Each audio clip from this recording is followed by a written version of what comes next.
Hello everyone, स्वागत है आप सभी का आपके अपने YouTube channel the universal education में। तो कैसे हैं आप सब? उम्मीद है बहुत अच्छे से और मस्त तरीके से पढ़ाई कर रहे होंगे।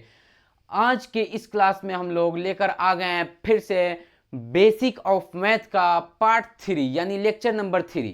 बेसिक ऑफ मैथ यानी क्लास 6 से लेकर क्लास 10th तक के लिए मैथ के जितने भी बेसिक बच गए हैं उन सभी बेसिक को आज की क्लास बेसिक ऑफ मैथ के लेक्चर नंबर 3 में कवर करेंगे। अगर आप सभी ने हमारा बेसिक ऑफ मैथ का लेक्चर नंबर 1 और लेक्चर नंबर 2 नहीं देखा है तो आप सब इस क्लास को देखने के बाद एक बार जरूर से देख लें। इस क्लास को शुरू करने से पहले मेरा आप सबसे एक रिक्वेस्ट है कि इस क्लास को अंत तक बिना स्किप किए जरूर देखें और अंत तक देखने के बाद यदि आज का क्लास आप सभी को अच्छा लग रहा है, समझ में आ रहा है तो एक लाइक एवं एक शेयर जरूर से कर दे ताकि इस क्लास से और भी बच्चों को लाभ हो सके।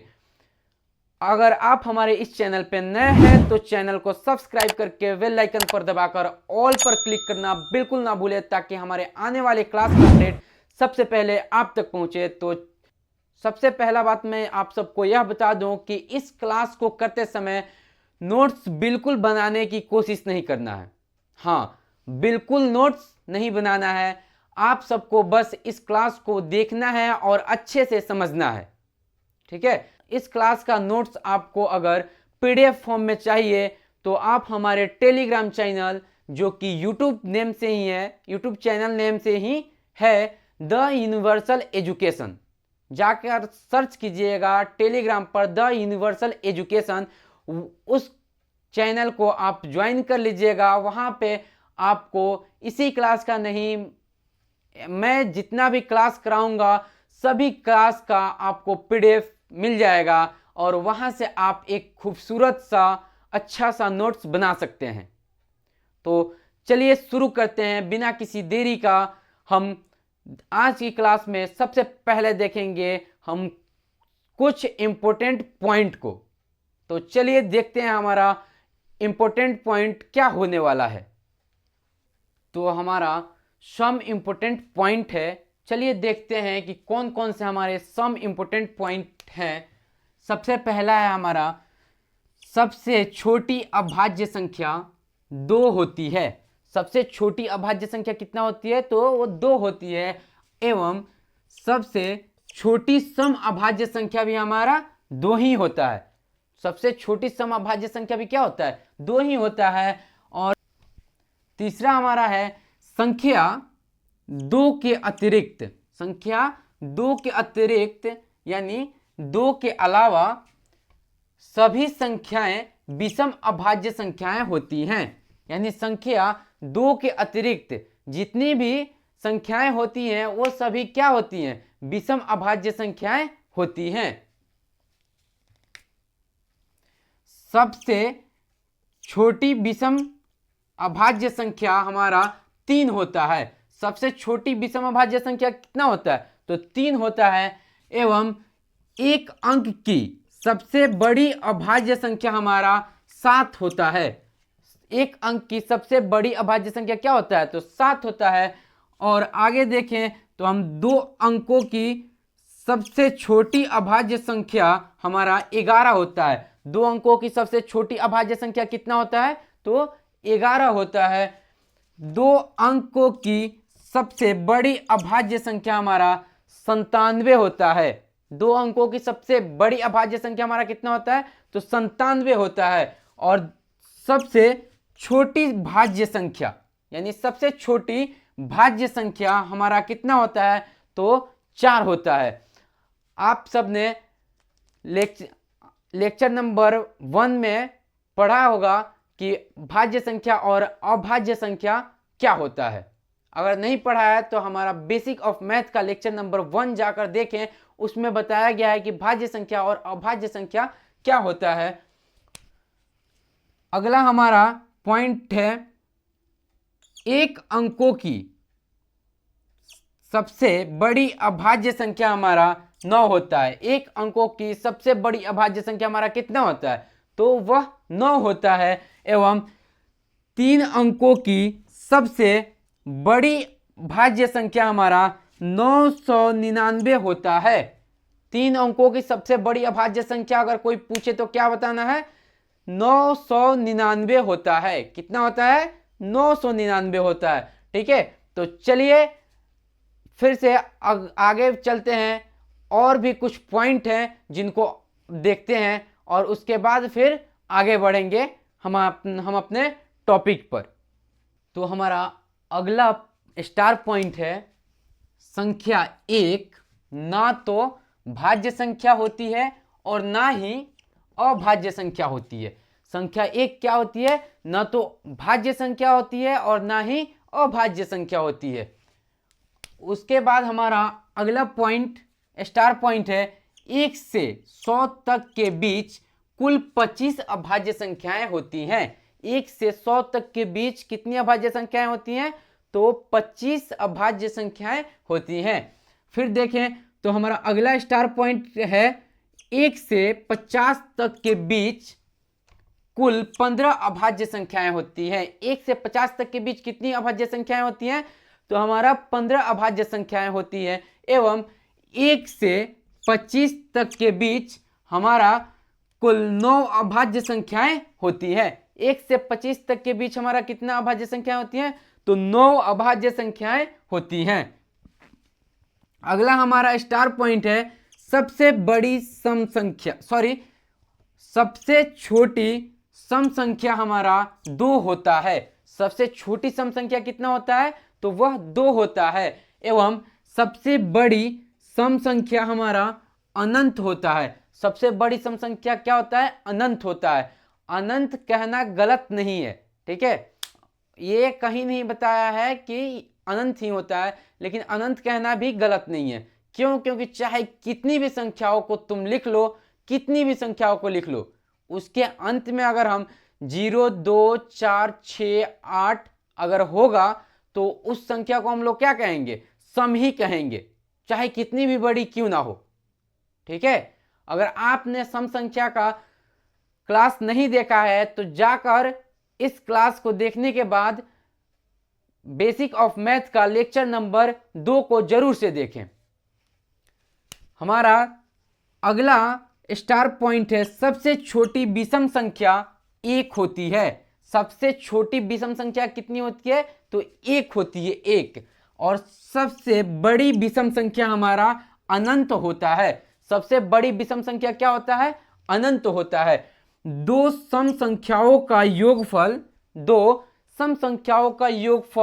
एवं अंतर सदैव सम संख्या होती है। यानी दो सम संख्याओं का योगफल यानी जोड़ और अंतर यानी घटाव हमेशा क्या होता है? तो सम संख्या ही आता है। जैसे अगर हम एग्जाम्पल में देखें तो हमारा क्या हो जाएगा? यहाँ पे अगर जैसे 4 है, सम संख्या है, उसके बाद हमारा कितना हो गया? 2। इस दोनों का योगफल निकाले तो हमारा कितना हो जाएगा? 6 आ जाएगा। और 6 हमारा क्या है? एक सम संख्या है। फिर देखें कि हमारा 4 और 2 का अंतर देखें तो हमारा कितना निकल के आएगा? 2 निकल के आएगा। और हमारा 2 जो है वो भी क्या है? एक सम संख्या ही होता है। तो इसलिए हम कह सकते हैं कि दो सम संख्याओं का योगफल एवं अंतर कितना होता है? तो वह हमेशा सम संख्या ही होता है। ठीक है, अगला हमारा स्टार पॉइंट है दो विषम संख्याओं का योगफल एवं अंतर सदैव सम होता है। दो विषम संख्याओं का योगफल एवं अंतर सदैव क्या होता है? तो सम संख्या होता है। अभी अगर हम एग्जाम्पल से देखें तो और अच्छा से समझ में आ सकता है। ठीक है, तो जैसे हम दो विषम संख्या का योगफल और अंतर को देखेंगे, ये हमारा क्या हो गया? 5 जो है वह विषम संख्या है और 3 भी है हमारा विषम संख्या है। अब ये तीनों को जोड़ देंगे यानी योगफल करेंगे तो हमारा योगफल कितना निकल के आएगा? तो यह निकल के आ जाएगा 8। और 8 हमारा क्या है? तो सम संख्या होता है। ठीक है, ये 8 जो हमारा क्या होता है? सम संख्या होता है। फिर इसका डिफरेंस अगर हम निकाल कर देखें 5 - 3 तो हमारा कितना निकल के आएगा? 2 निकल के आएगा। और हमारा 2 भी क्या होता है? एक सम संख्या होता है। ठीक है, तो आपको उम्मीद है यहां से यह क्लियर हो गया होगा। फिर हमारा लास्ट जो है, लास्ट स्टार पॉइंट है, सम एवं विषम संख्याओं का योगफल एवं अंतर सदैव विषम संख्या होती है। यानी कोई भी सम संख्या को ले लो और कोई भी विषम संख्या को ले लो, दोनों को जोड़ोगे यानी योग करोगे तो उसका योग हमेशा क्या होगा, विषम ही होगा। और एक कोई भी सम संख्या और कोई भी विषम संख्या का अंतर यानी घटाव करोगे, माइनस करोगे, तो उसका हमेशा अंतर क्या आने वाला है, तो हमारा हमेशा विषम संख्या ही आने वाला है। चलिए इस पे भी एक एग्जाम्पल देख ही लेते हैं। हमारा इस पे एक एग्जाम्पल हो जाएगा, जैसे कोई भी सम संख्या ले लें, यहाँ पे हम 12 को ही ले लेते हैं, और हमारा कोई भी विषम संख्या ले लेते हैं, जैसे 3 हो गया। ठीक है, तो 12 और 3 को योग करेंगे यानी जोड़ेंगे तो हमारा कितना निकल के आएगा, 15। और ये जो 15 है वह क्या है, विषम संख्या है। 15 क्या है हमारा, तो विषम संख्या है। ठीक है, और फिर अगर इसका हम अंतर निकालें, एक सम संख्या हो गया, एक विषम संख्या हो गया, तो फिर इसका अगर हम अंतर निकालें तो कितना हो जाएगा हमारा, 12 और -3 9 हो जाएगा। और 9 भी हमारा क्या है, विषम संख्या होता है। 9 हमारा क्या है, विषम संख्या है। अगर हम आप बोलेंगे कि सर विषम संख्या से सम संख्या से विषम संख्या को घटा रहे हैं तब आ रहा है हमारा विषम संख्या, ऐसा बिल्कुल नहीं है। सम संख्या से विषम संख्या को घटाओ तब भी विषम ही आएगा, और विषम संख्या से सम संख्या को घटाओ तब भी हमारा विषम ही आएगा। उस पर भी एक एग्जाम्पल देख लेते हैं। जैसे ये हमारा हो गया, हमारा 15 क्या है, विषम संख्या है, और विषम संख्या में से ये 2 हो गया, 2 हमारा क्या है, सम संख्या है। ये दोनों का अगर हम अंतर निकालें तो हमारा कितना निकल के आएगा, 13 निकल कर आएगा, और हमारा 13 क्या है, तो विषम संख्या है। उम्मीद है ये सारे टॉपिक, सारे स्टार पॉइंट आपको समझ में आया है। तो फिर चलते हैं हम अगले पॉइंट पर। हमारा अगला पॉइंट होने वाला है परिमेय संख्या यानी रेशनल नंबर। परिमेय संख्या क्या होता है, किसे कहते हैं परिमेय संख्या, तो चलिए जानते हैं कि परिमेय संख्या यानी रेशनल नंबर किसे कहते हैं। परिमेय संख्या यानी वैसी संख्याएं जिसे p/q के रूप में लिखा जा सके। वैसी संख्याएं जिसे p/q के रूप में यानी भिन्न और अंश के रूप में लिखा जा सके, अथवा या वह संख्या जिसका पूर्ण वर्ग निकल सके। वह संख्या जिसका पूर्ण वर्ग निकल सके उसे परिमेय संख्या कहते हैं। उसे क्या कहते हैं, परिमेय संख्या कहते हैं। जहां p एवं q दोनों पूर्णांक हो परंतु q नॉट इक्वल टू 0। यह बहुत इंपॉर्टेंट है। जहां p और एवं q दोनों पूर्णांक हो परंतु q नॉट इक्वल टू 0 होना चाहिए। q नॉट इक्वल टू 0 होना चाहिए। जैसे अगर हम देखें तो हमारा ये 25 यानी 25 जो है यह क्या है, एक परिमेय संख्या होगा। हमारा 25 जो है वो क्या होगा, तो एक परिमेय संख्या होगा। क्यों, क्योंकि कभी भी हम जानते हैं कि कोई भी संख्या हो उसके हर में क्या छिपा रहता है, तो हमेशा एक छिपा रहता है। उसके हर में क्या छिपा रहता है, तो एक छिपा रहता है। देखो जैसे ये हो गया 25 हो गया 25, इसके नीचे हमारा हमेशा क्या छुपा रहेगा, तो एक छुपा रहता है। ठीक है, वही हमारा देखें तो -3 हो गया, -3 के नीचे हमेशा क्या छुपा रहेगा, एक छुपा रहेगा। 0 हो गया, 0 के नीचे हमेशा हमारा एक छुपा रहता है। ठीक है, 4 हो गया, 4 के भी नीचे हमारा क्या होता है, एक हमेशा छिपा रहता है। ठीक है, यानी कोई भी संख्या जिसके हर में कुछ नहीं हो वह उसके हर में क्या होता है, एक हमेशा छिपा रहता है।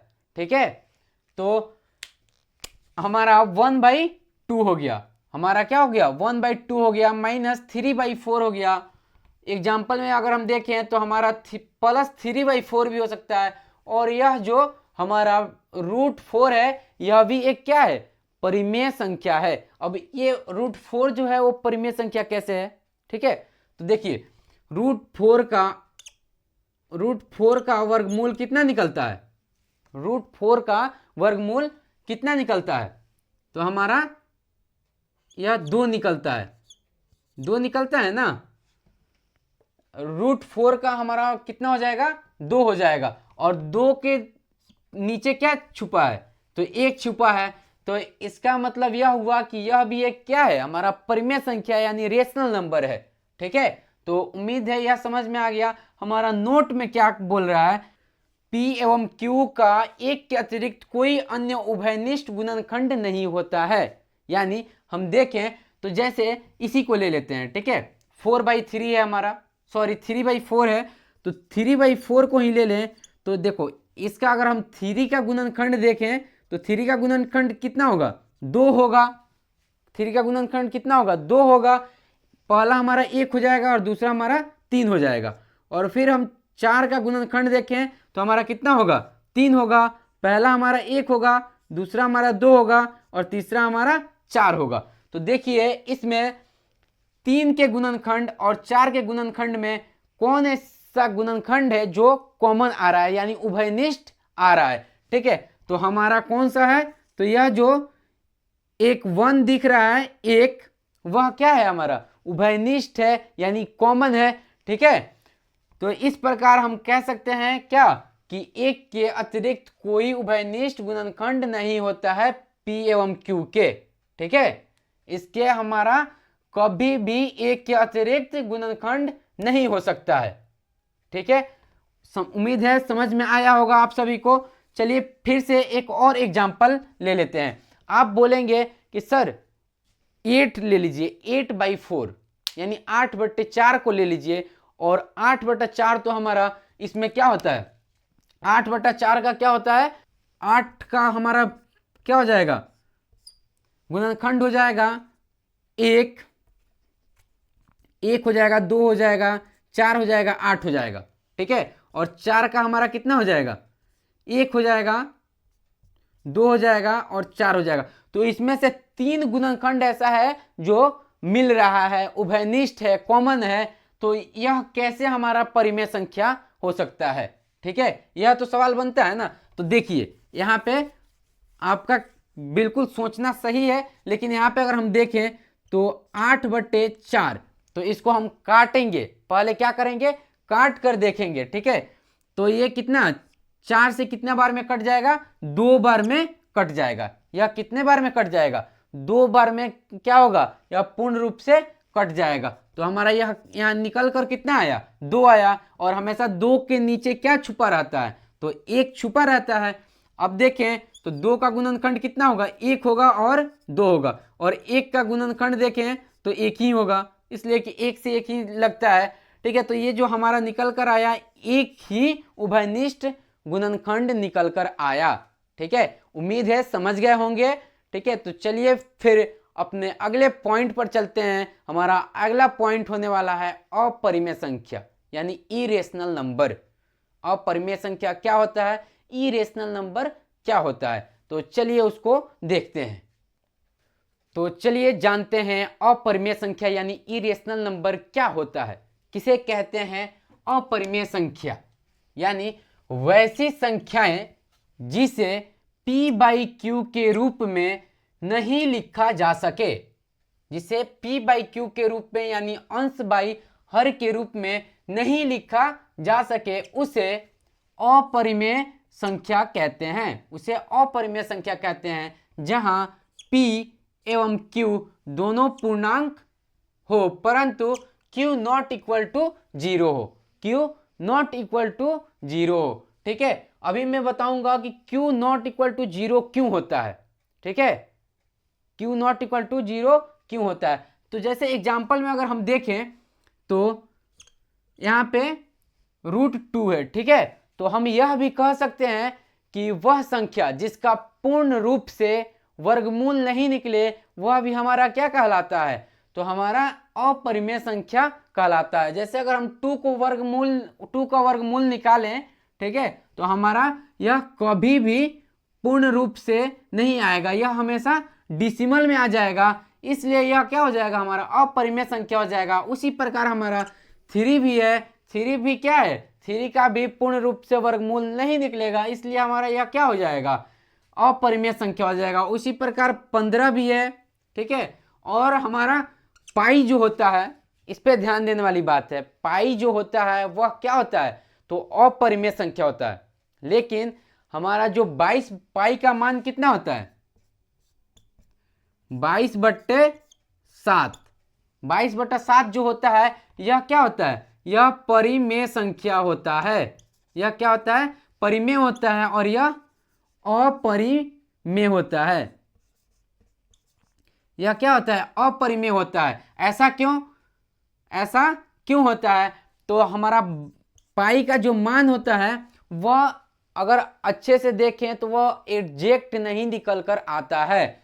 पाई का मान कितना होता है, अगर भाग करते हैं तो 3.141592 डैश डैश डैश इतना आता है, यानी कोई लिमिट नहीं है इसमें, बिल्कुल अंदाजा नहीं लगा सकते हैं कि इसके बाद क्या आएगा, ठीक है। अगर जब हम अंदाजा नहीं लगा सकते हैं तो वह संख्या क्या होगा, हमारा अपरिमेय संख्या होगा। और 22/7 को देखें तो 22/7 हमारा डेसिमल में तो जाता है लेकिन पूर्ण रूप से कट जाता है। अगर हम कटा कर देखें यहाँ पे 22/7 को, तो हमारा कितना हो जाएगा, 3.1414 हो गया। ये कितना हो गया, 3 हो गया, 1 हो गया, और ये निकल कर आया 3 4 2, फिर 2 हो जाएगा, और हमारा यह 6 8 आ जाएगा, और 8 निकला तो हमारा कितना बच्चा, अब हो जाएगा 5, और 5 से करेंगे 5 हो जाएगा, कितना बच गया, तो 5 बच गया, 7 बच गया, ठीक है। फिर हमारा कितना शेषफल आ गया, 1 आ गया, और फिर 1 से यह क्या होगा, इतना रिपीट होने लगेगा, ठीक है। फिर कितना, 1 से यहाँ से लेकर यहाँ तक रिपीट होने लगेगा, ठीक है। यानी फिर उसके बाद अंदाजा लगा सकते हैं कि इस संख्या के बाद क्या आएगा, फिर हमारा 1 आएगा, 4 आएगा, 2 आएगा, 8 आएगा, 5 आएगा, 7 आएगा, ठीक है। तो इस प्रकार हम कह सकते हैं कि 22/7 जो होता है हमारा क्या होता है, तो परिमेय संख्या होता है, और हमारा पाई जो होता है वह क्या होता है, अपरिमेय संख्या होता है। और यहीं पे अगर हम देखें तो यह जो संख्या है यह अपरिमेय संख्या होता है। यह क्या होता है, अपरिमेय संख्या होता है, ठीक है।